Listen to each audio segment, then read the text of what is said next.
ਤਿੰਨ ਬੰਦੇ ਸਿਆਸਤ ਦੇ ਵਿੱਚ ਉਹ ਨੇ ਜਿਨ੍ਹਾਂ ਦੇ ਦਿਲ 'ਚ ਕੀ ਚੱਲ ਰਿਹਾ ਹੈ ਉਹਦਾ ਕਿਸੇ ਨੂੰ ਪਤਾ ਨਹੀਂ ਲੱਗਦਾ। ਉਹਨੇ ਕਿਹਾ ਪਹਿਲਾ ਮੋਦੀ, ਦੂਜਾ ਬਾਦਲ, ਤੀਜਾ ਕੇਜਰੀਵਾਲ। बीजेपी आम आदमी party gang, anti Sikh gang, और ये क्योंकि इन काहूट्स काम कर रहे हैं, ये RSS दियां ही आउटफिट्स ने, वो भी सियासी आउटफिट उन्होंने है, ये अदरवाइज है।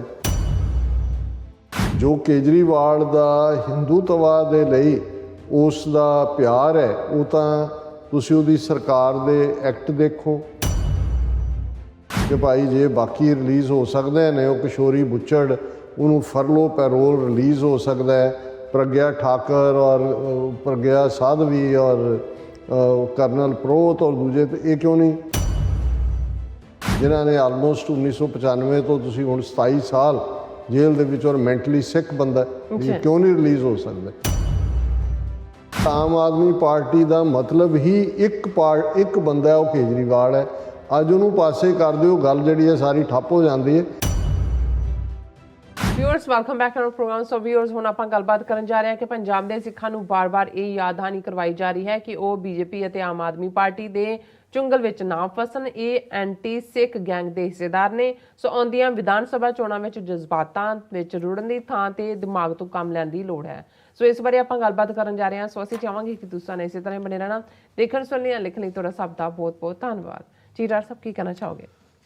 देखो, एक बार फिर TV 84 की पंजाब टीम नूं असीं मुबारकबाद दिंदे जी कि उन्होंने जिहड़ा स्कूप कीता भगवंत मान नूं कटहरे च लिया के खड़ा कीता, जदों कि उसनूं चीफ मिनिस्टर का चेहरा केजरीवाल ने बड़े नौटंकी वाले अंदाज दे विच ऐलानिया। हालां हुण ये भी सामने आ रहा है कि भी ਜਿਹੜਾ ਇਹ ਕਿਹਾ ਗਿਆ ਸੀ ਕਿ ਇੰਨੇ ਲੱਖ 18 ਲੱਖ ਕੇ ਕਿੰਨੀਆਂ ਕਾਲਾਂ ਆ ਗਈਆਂ ਔਰ ਫਲਾਣਾ ਹੋਇਆ, ਉਹਦੇ 'ਚ ਉਹਨਾਂ ਨੇ ਕਿਹਾ ਵੀ ਉਹ फ़ोन ਨੰਬਰ ਉਹ ਰਾਘਵ ਚੱਡੇ ਦਾ ਸੀ, ਜਿਹੜਾ ਇਹਨਾਂ ਦਾ ਸਪੋਕਸਪਰਸਨ ਹੈ ਪੰਜਾਬ ਦੇ ਹਵਾਲੇ ਨਾਲ, ਔਰ 5000 ਕੇ ਕਿੰਨੀਆਂ ਕਾਲਾਂ ਤੇ ਕਿੰਨੇ ਉਹ ਰਿਕਾਰਡ ਕਿਸੇ ਨੇ ਕੱਢਿਆ। ਉਹਨੇ ਕਿਹਾ ਵੀ ਇੱਕ ਤੋਂ ਬਾਅਦ ਇੱਕ ਫਰਾਡ ਔਰ ਝੂਠ। ਚਲੋ ਉਹ 5 ਲੱਖ ਆਈਆਂ ਕਿ 5000 ਹੋਈਆਂ, ਪਰ ਗੱਲ ਇਹਦੇ 'ਚ ਕੋਈ ਦੋ ਰਾਵਾਂ ਨਹੀਂ ਨੇ कि इस वेले पंजाब दे हलकियां दे विच जिहड़ी है आम आदमी पार्टी की चर्चा जिथे चल रही सी, उहदे नाल नाल जिहड़ा ये स्कूप TV 84 ने कीता प्रोफैसर भुल्लर की रिहाई के मुद्दे नूं लैके भगवंत मान नूं कटहरे च खड़ा कीता। नाल दी नाल किवें केजरीवाल ने उहदी हुकूमत दे वेले लिखिया गया कि भी ये खतरा है, भुल्लर है एंटी नैशनल और टैरिज्म दी एक्टिविटीज़। हालां उही केजरीवाल 2014 च प्रेजिडेंट नूं चिट्ठी लिख के रिहाई की मंग करता सी। सो ये गिरगट वर्गे इस दे रंग भी नज़र आए, इसका ड्रामा भी, पर एक मूव जिहड़ा कि जोर फड़ गया और उहदे च ईवन एक दो आम आदमी पार्टी के प्रोमिनेंट आगू जिन्हां नूं TV 84 ने कीता, उन्होंने कहा जी असीं पार्टी छड्डांगे क्योंकि असी प्रोफैसर भुल्लर की रिहाई की मंग करते हैं और ये जे ना मन्ने। और ये भी कॉल दी गई है ऑलरेडी 26 जनवरी तक का टाइम दिता गया इन्हों कि भी मनन, अदरवाइज़ जोड़े भी इन्हों के कैंडीडेट ने आम आदमी पार्टी के आगू और खास तौर पर जोड़े इन्होंने कैंडीडेट लाने ने उन्हों का घिराव किया जाएगा, उन्होंने घरों के बाहर, दफ्तर के बाहर।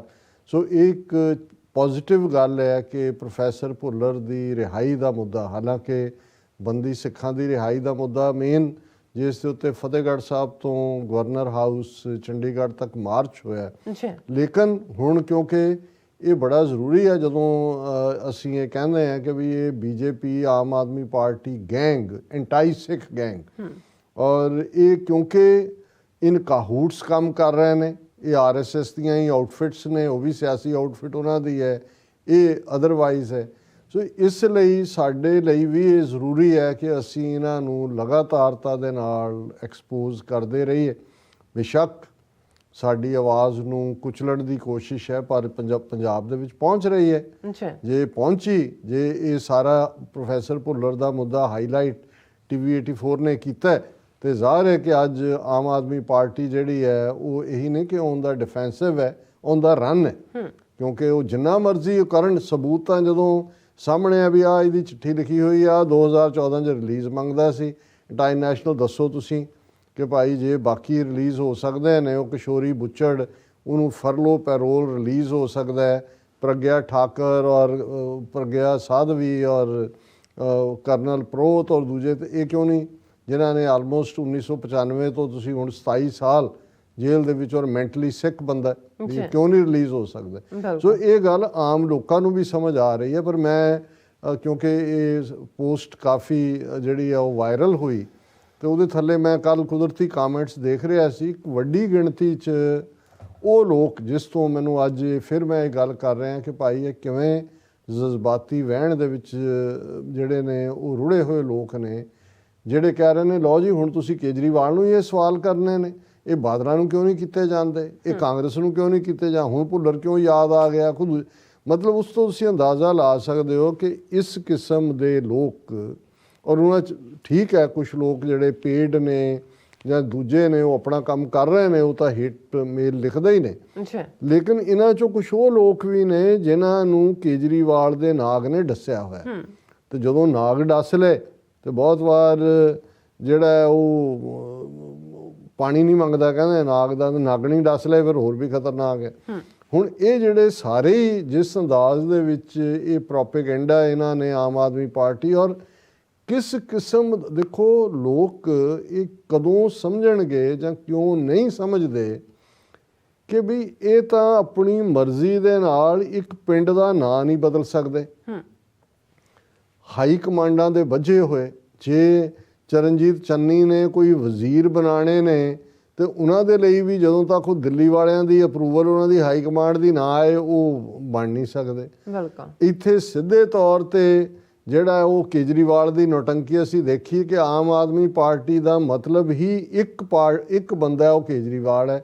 ਅੱਜ ਉਹਨੂੰ ਪਾਸੇ ਕਰ ਦਿਓ, ਗੱਲ ਜਿਹੜੀ ਹੈ ਸਾਰੀ ਠੱਪ ਹੋ ਜਾਂਦੀ ਹੈ, ਕਿਉਂਕਿ ਮੰਤਰੀ ਤਾਂ ਇੱਕੋ ਹੀ ਹੈ, ਬਾਕੀ ਤਾਂ ਸਾਰੇ ਸੰਤਰੀ ਨੇ। ਔਰ ਇਹ ਉਸ ਜਿਵੇਂ ਅਕਾਲੀ ਦਲ ਦਾ ਮਤਲਬ ਪ੍ਰਕਾਸ਼ ਸਿੰਘ ਬਾਦਲ ਹੈ, ਔਰ ਇਹਦੇ 'ਚ ਕੋਈ ਸ਼ੱਕ ਨਹੀਂ। ਔਰ ਇਹ ਜਿਹੜੇ 3 ਬੰਦੇ, ਕਿਸੇ ਨੇ ਇਸ ਦੇ ਉੱਤੇ ਕਿਹਾ ਸੀ, ਉਹਨੇ ਕਿਹਾ ਜੀ 3 ਬੰਦੇ ਸਿਆਸਤ ਦੇ ਵਿੱਚ ਉਹ ਨੇ ਜਿਨ੍ਹਾਂ ਦੇ ਦਿਲ 'ਚ ਕੀ ਚੱਲ ਰਿਹਾ ਉਹਦਾ ਕਿਸੇ ਨੂੰ ਪਤਾ ਨਹੀਂ ਲੱਗਦਾ। ਉਹਨੇ ਕਿਹਾ ਪਹਿਲਾ ਮੋਦੀ, ਦੂਜਾ ਬਾਦਲ, ਤੀਜਾ ਕੇਜਰੀਵਾਲ, ਕਿ ਵੀ ਬਾਕੀਆਂ ਦੇ ਪੈਟਰਨ ਤੋਂ ਗੁੱਸੇ ਨਾਰਾਜ਼ਗੀ ਤੁਹਾਨੂੰ ਅੰਦਾਜ਼ਾ ਹੋ ਸਕਦਾ ਹੈ, ਲੇਕਿਨ ਇਹ ਤਿੰਨੋਂ ਹੀ ਇਸ ਕਿਸਮ ਦੇ ਘੁੰਨੇ ਔਰ ਇਸ ਕਿਸਮ ਦੇ ਸ਼ਾਤਰ ਨੇ ਕਿ ਤੁਹਾਨੂੰ ਪਤਾ ਨਹੀਂ ਹੈ ਵੀ ਇਹਨਾਂ ਦੇ ਅੰਦਰ ਕੀ ਚੱਲ ਰਿਹਾ। ਔਰ ਇਹ ਇਸ ਲਈ ਔਖਾ ਹੈ ਇਹਨਾਂ ਨੂੰ ਪੜ੍ਹਨਾ ਜਾਂ ਸਮਝਣਾ। ਲੇਕਿਨ ਇਹ ਠੀਕ ਹੈ ਕਿ ਵੀ ਬੰਦੇ ਦੇ ਅੰਦਰ ਕੀ ਚੱਲ ਰਿਹਾ, ਲੇਕਿਨ ਆਈਡੀਓਲੋਜੀ ਕੀ ਪੁਆਇੰਟ ਆਊਟ ਕਰਦੀ ਹੈ, ਮੋਦੀ ਕਿਵੇਂ ਹਿੰਦੂਤਵਾ ਨੂੰ ਪ੍ਰਮੋਟ ਕਰਦਾ ਹੈ, ਜਾਂ ਉਸ ਦੇ ਤੁਸੀਂ ਲੈਕਚਰ ਦੇਖੋਗੇ ਉਸ ਦਾ ਕਰੀਅਰ 2002 ਤੋਂ ਹਿੰਦੂ ਸਮਰਾਟ ਬਣਨ ਤੱਕ ਤੁਹਾਨੂੰ ਅੰਦਾਜ਼ਾ ਹੋ ਜਾਂਦਾ ਹੈ ਕਿ ਵੀ ਠੀਕ ਹੈ ਉਹਨੇ ਕਿਹਨੂੰ ਵਜ਼ੀਰ ਕਿੱਥੇ ਲਾਣਾ ਹੈ ਤੇ ਕਿਹੜਾ ਚੀਫ ਮਿਨਿਸਟਰ ਤੁਰਦਾ ਕਰਨਾ ਹੈ, ਇਸ ਬਾਰੇ ਉਹ ਆਪਣਾ ਦਿਲ 'ਚ ਰੱਖਦਾ ਹੋਏਗਾ। ਲੇਕਿਨ ਉਹਦਾ ਨਿਸ਼ਾਨਾ ਕੀ ਹੈ ਇਹਦੇ ਬਾਰੇ ਤਾਂ ਕੋਈ ਭੁਲੇਖਾ ਨਹੀਂ ਹੈ। ਹੁਣ ਕੇਜਰੀਵਾਲ ਉਹਨੇ ਭਗਵੰਤ ਮਾਨ ਨੂੰ ਬਣਾਉਣ ਪਹੁੰਚਣ ਤੱਕ ਕਿੰਨਾ ਲੰਬਾ ਵਕਤ ਲਿਆ, ਕਿੰਨਿਆਂ ਨੂੰ ਮਾਈਨਸ ਕੀਤਾ, ਫੂਲਕਾ ਪਾਸੇ ਕੀਤਾ, ਸੁਖਪਾਲ ਖਹਿਰਾ ਕੀਤਾ, ਦੂਸਰੇ ਜਿਹੜੇ ਨੇ ਸੁੱਚਾ ਸਿੰਘ ਛੋਟੇਪੁਰ ਕੀਤਾ, ਦੂਜੇ ਡਿਮਨਾਈਜ਼ ਕੀਤੇ, ਬੇਦਿਲ ਕੀਤੇ, ਉਹਨਾਂ ਨੂੰ ਘਰੇ ਬਿਠਾਉਣ ਤੱਕ ਜਿਹੜੇ ਨੇ ਵੱਡੇ ਡਾਕਟਰ ਧਰਮਵੀਰ ਗਾਂਧੀ ਵਰਗੇ ਜਿਹੜੇ ਨੇ ਉਹ ਬਦਜ਼ਨ ਹੋਏ। ਲੇਕਿਨ ਇਸ ਸਭ ਦੇ ਬਾਵਜੂਦ ਜੋ ਕੇਜਰੀਵਾਲ ਦਾ ਹਿੰਦੂਤਵਾ ਦੇ ਲਈ ਉਸ ਦਾ ਪਿਆਰ ਹੈ, ਉਹ ਤਾਂ ਤੁਸੀਂ ਉਹਦੀ ਸਰਕਾਰ ਦੇ ਐਕਟ ਦੇਖੋ, ਉਹਦਾ ਟੀਵੀ ਚੈਨਲ ਤੇ ਬੈਠ ਕੇ ਦਿੱਲੀ ਚੋਣਾਂ ਤੋਂ ਪਹਿਲਾਂ ਹਨੂਮਾਨ ਚਾਲੀਸਾ ਉਹਨੂੰ ਸੁਣਾਉਂਦੇ ਦੇਖੋ। ਪੇਪਰ ਭਰਨ ਜਾਣ ਤੋਂ ਪਹਿਲਾਂ ਜੇ ਮੋਦੀ ਜਿਹੜਾ ਅਯੁੱਧਿਆ ਮੰਦਿਰ ਜਾ ਕੇ ਫਿਰ ਉਹ ਬਨਾਰਸ ਜਾ ਕੇ ਕਰਦਾ ਹੈ, ਤੇ ਇਹ ਜਿਹੜਾ ਹਨੂਮਾਨ ਮੰਦਿਰ ਜਾ ਕੇ ਕਰਦਾ, ਔਰ ਸਾਰੀ ਪੱਤਰਕਾਰਾਂ ਦੀ ਭੀੜ ਕੇ ਜੀ ਮੈਂ ਤਾਂ ਹਨੂਮਾਨ ਕਾ ਭਗਤ ਹੂੰ। ਔਰ ਜਿਸ ਅੰਦਾਜ਼ ਦੇ ਵਿੱਚ ਇਸ ਨੇ ਕੱਲਾ ਇਹੀ ਨਹੀਂ ਕਿ ਵੀ ਦਿੱਲੀ ਦੇ ਵਿੱਚ ਇਹਨੇ ਮਾਰਜਨਲਾਈਜ਼ ਕੀਤਾ ਉਹਨਾਂ ਨੂੰ, ਜਰਨੈਲ ਸਿੰਘ ਪੱਤਰਕਾਰ ਵਰਗੇ ਜਿਹੜੇ ਮੁੱਢਲੇ ਦਿਨਾਂ 'ਚ ਨਾਲ ਖਲੋਤੇ, ਔਰ ਇਹ ਜਾ ਕੇ ਜੰਤਰ ਮੰਤਰ 'ਚ ਧਰਨੇ ਦਿੰਦਾ ਹੁੰਦਾ ਸੀ ਨਵੰਬਰ 84 ਲਈ, ਔਰ ਪ੍ਰੋਫੈਸਰ ਭੁੱਲਰ ਦੇ ਮੁੱਦਿਆਂ ਦੇ ਉੱਤੇ। ਔਰ ਉਦੋਂ ਕੀ ਇਹਨੇ ਲਿਖਿਆ ਸੀ ਕਿ ਵੀ ਮੈਂ ਜਿਹੜਾ ਉਹ ਸੈਂਟਰ ਤੋਂ ਵੀ ਮੰਗ ਕਰਦਾ, ਕਿਉਂਕਿ ਉਸੇ ਤੇ ਹੀ ਬੇਸ 2014 'ਚ ਇਹਨੇ ਪਾਵਰ ਹਥਿਆਈ। ਹੁਣ ਇਸ ਸਭ ਦੇ ਬਾਵਜੂਦ, ਔਰ ਇੱਕ ਸਾਡੇ ਕਿਸੇ ਵੀਰ ਨੇ ਉਹਦੇ ਹੋਰ 10-12 ਨੁਕਤੇ ਇਹ ਦੱਸਣ ਦੇ ਲਈ ਕਿ ਭਾਈ ਇਹ ਕਿਵੇਂ ਜਿਹੜਾ ਇਹ ਬੰਦਾ ਬੇਇਤਬਾਰ ਹੈ, ਔਰ ਇਹਦੇ 'ਚੋਂ ਕੁਛ, ਔਰ ਜਿੱਥੇ ਸਟੇਟ ਦੇ ਕੋਲ ਪਾਵਰਸ ਹੀ ਨਹੀਂ ਨੇ ਉੱਥੇ ਅਸੀਂ ਇਹ ਬਿਲੀਵ ਕਰ ਰਹੇ ਹਾਂ ਉਹ ਭਗਵੰਤ ਮਾਨ ਨੂੰ ਜਿਹੜਾ ਕੰਡਿਆਂ ਨੂੰ ਫੁੱਲ ਬਣਾ ਦੇਗਾ। ਕੇਜਰੀਵਾਲ ਹਰ ਇੱਕ ਨੂੰ 1000 2000 ਰੁਪਈਆ ਹਰ ਔਰਤ ਨੂੰ ਦੇ ਅਕਾਊਂਟ ਦਿੱਲੀ 'ਚ ਦੇ ਦਿੱਤਾ ਹੈ। ਔਰ ਦਿੱਲੀ 'ਚ ਵੀ ਜਿਹੜਾ ਇਹ ਜਿਵੇਂ ਗੁਜਰਾਤ ਮਾਡਲ ਦਾ ਪ੍ਰੋਪੇਗੈਂਡਾ RSS ਨੇ ਕੀਤਾ ਸੀ ਜੀ, ਮੋਦੀ ਨੇ ਬਹੁਤ ਡਿਵੈਲਪਮੈਂਟ ਕੀਤੀ। ਜੋ ਦਿੱਲੀ ਮਾਡਲ ਵੇਚਿਆ ਜਾ ਰਿਹਾ ਪੰਜਾਬ ਕਿ ਜੀ ਫ੍ਰੀ ਕਲੀਨਿਕ ਖੁੱਲ੍ਹੇ ਨੇ, ਫ੍ਰੀ ਸਕੂਲ ਨੇ, ਇਹ ਠੀਕ ਨਹੀਂ ਹੈ। ਗਰਾਊਂਡ ਰਿਪੋਰਟ ਡਿਫਰੈਂਟ ਹੈ। ਪਰ ਕਿਉਂਕਿ RSS ਦੇ ਕੋਲ ਇੰਨਾ ਵੱਡਾ ਪ੍ਰਚਾਰ ਤੰਤਰ ਪ੍ਰੋਪੇਗੈਂਡਾ ਤੰਤਰ ਹੈ ਕਿ ਉਹ ਵੇਚ ਰਹੇ ਨੇ। ਔਰ ਮੈਨੂੰ ਇਹ ਨਜ਼ਰ ਆ ਰਿਹਾ ਕਿ ਪੰਜਾਬ 'ਚ ਇਸ ਵੇਲੇ ਅੱਜ ਦੀ ਡੇਟ 'ਚ ਇੱਕ ਵੱਡਾ ਹਿੱਸਾ ਇਹਨਾਂ ਦੀ ਸਵੇ ਦੇ ਵਿੱਚ ਹੈ। ਔਰ ਅਸੀਂ ਇਹ ਵਾਰ ਨਹੀਂ ਕਰਨਾ ਚਾਹੁੰਦੇ ਹਾਂ ਕਿ ਭਾਈ ਇਹ ਜਿਹੜੀ ਗੈਂਗ ਹੈ ਹਿੰਦੂ ਤਵੀਆਂ ਦੀ, ਇਹਨਾਂ ਨੂੰ ਪੰਜਾਬ ਤੋਂ ਬਾਹਰ ਰੱਖੋ। ਇਹ ਪੰਜਾਬ ਨਾ ਹਿੰਦੂ ਨਾ ਮੁਸਲਮਾਨ, ਪੰਜਾਬ ਜਿਉਂਦਾ ਗੁਰਾਂ ਦੇ ਨਾਂ ਤੇ। ਇਹ ਪਵਿੱਤਰ ਧਰਤੀ ਹੈ ਗੁਰੂਆਂ ਦੀ, ਪੀਰਾਂ ਦੀ, ਫਕੀਰਾਂ ਦੀ। ਇੱਥੇ ਹਿੰਦੂਤਵਾ ਦੀ ਨਫ਼ਰਤ ਭਰੀ ਆਈਡੀਓਲੋਜੀ ਲਈ ਕੋਈ ਥਾਂ ਨਹੀਂ ਹੈ। ਇੱਥੇ ਸਾਰੇ ਜਿਹੜੇ ਨੇ ਉਹ ਸੁਖੀ ਰਹਿਣ ਵਾਲੇ, ਕਿਉਂਕਿ ਉਹ ਪਿਆਰ ਦੇ ਵਿੱਚ ਵਸਦੇ ਨੇ। ਇਸ ਧਰਤੀ ਵਰਸਾਈ ਹੋਈ ਹੈ। ਔਰ ਇਹ ਸਿੱਖ ਵਿਚਾਰਧਾਰਾ ਜਿਹੜੀ ਕਿ ਬਾਕੀਆਂ ਦੀਆਂ ਸਭ ਚੰਗਿਆਈਆਂ ਆਪਣੇ ਅੰਦਰ ਸਮੋ ਕੇ ਬੈਠੀ ਹੋਈ ਹੈ, ਉਹਨਾਂ ਨਾਲ ਜਿਹੜੇ ਪਰਨਾਏ ਹੋਏ ਨੇ, ਜਿਹੜੇ ਪੰਥਕ ਵਿਚਾਰਧਾਰਾ ਯਕੀਨ ਰੱਖਦੇ ਨੇ, ਉਹਨਾਂ ਦੇ ਨਾਲ ਖਲੋਵੋ, ਇਹਨਾਂ ਨੂੰ ਨਕਾਰੋ। ਨਹੀਂ ਤਾਂ ਇਸ ਅਗਲੇ 5 ਸਾਲ ਤੁਸੀਂ ਇਸ ਕਿਸਮ ਦੇ ਜਾਲ ਦੇ ਵਿੱਚ ਜਿਵੇਂ ਹਰ ਵਾਰ ਫਸੋਗੇ। ਇਹੀ ਅਸੀਂ ਪੰਜਾਬ ਵਾਸੀ ਆਪਣੇ ਭੈਣਾਂ ਭਰਾਵਾਂ ਨੂੰ, ਜਿਨ੍ਹਾਂ ਨੇ 20 ਫਰਵਰੀ ਨੂੰ ਜਿਹੜਾ 20 ਜਾਂ 21 ਨੂੰ ਜਿਹੜਾ ਵੋਟਾਂ ਪਾਉਣੀਆਂ ਨੇ, ਔਰ ਇਹਨਾਂ ਦੇ ਇਹ ਤੰਦੂਆ ਜਾਲ ਜਿਹੜਾ ਪੰਜਾਬ 'ਚ ਇਕੱਲਾ ਭਰਮ ਜਾਲ ਨਹੀਂ ਹੈ ਜਾਂ ਚੱਕਰਵਿਊਹ ਨਹੀਂ ਹੈ। ਤੰਦੂਆ ਜਾਲ ਜਿਹੜਾ ਹੁੰਦਾ ਉਹ ਫਿਰ ਬਚਦਾ ਨਹੀਂ ਹੈ ਕੋਈ ਤੰਦੂਏ ਤੋਂ। ਇੱਕ ਤੰਦੂਆ ਜਾਲ ਜਿਹੜਾ ਹੈ ਉਹ ਉਸਾਰ ਰਹੇ ਨੇ। ਜੀ ਡਾਕਟਰ ਸਾਹਿਬ ਤੁਹਾਡਾ ਬਹੁਤ ਬਹੁਤ ਸ਼ੁਕਰੀਆ। ਸੋ ਇੱਥੇ ਨੇ ਬ੍ਰੇਕ ਵਿਊਅਰਸ, ਤੁਸੀਂ ਕਿਤੇ ਨਹੀਂ ਜਾਣਾ, ਮਿਲਦੇ ਹਾਂ ਆਫਟਰ ਦਿਸ ਸ਼ਾਰਟ ਬ੍ਰੇਕ।